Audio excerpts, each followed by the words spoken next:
Todo mundo anda falando que o tal James Rodrigues é o melhor jogador do Mundial. Mas agora vamos a ver. Mi nombre es Neymar Jr., eu sou a sensação. Atualmente sou a estrela que brilha em minha seleção.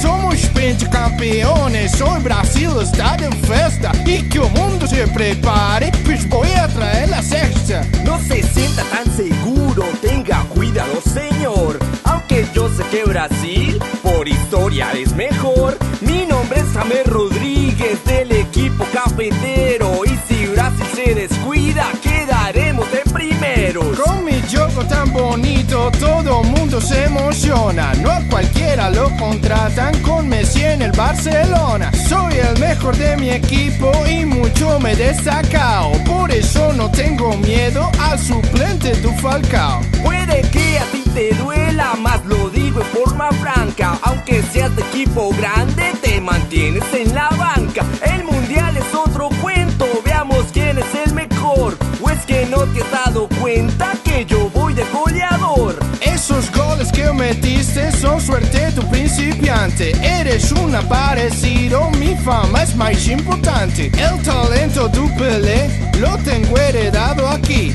Por eso todo el equipo siempre juega para mí.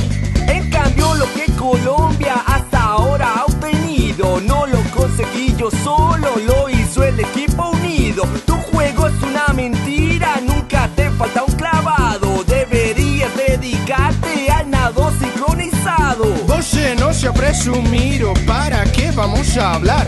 Si ni eso sabes hacer, de tanto tartamudear. Puede que no hable muy bien, eso no es grave yo pienso. Más lo que tengo de gago, con mi juego lo compenso. De la afición brasileña tendré una gran ovación. Voy a jugar este viernes, así tengo una lesión.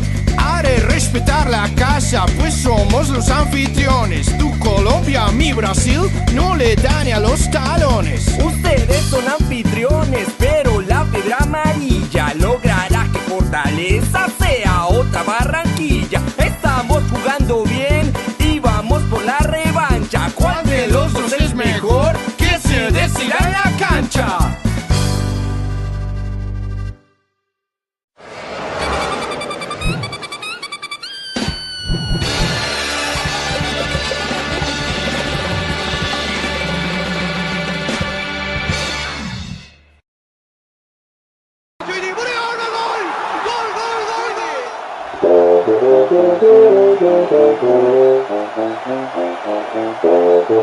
Gol, gol, gol.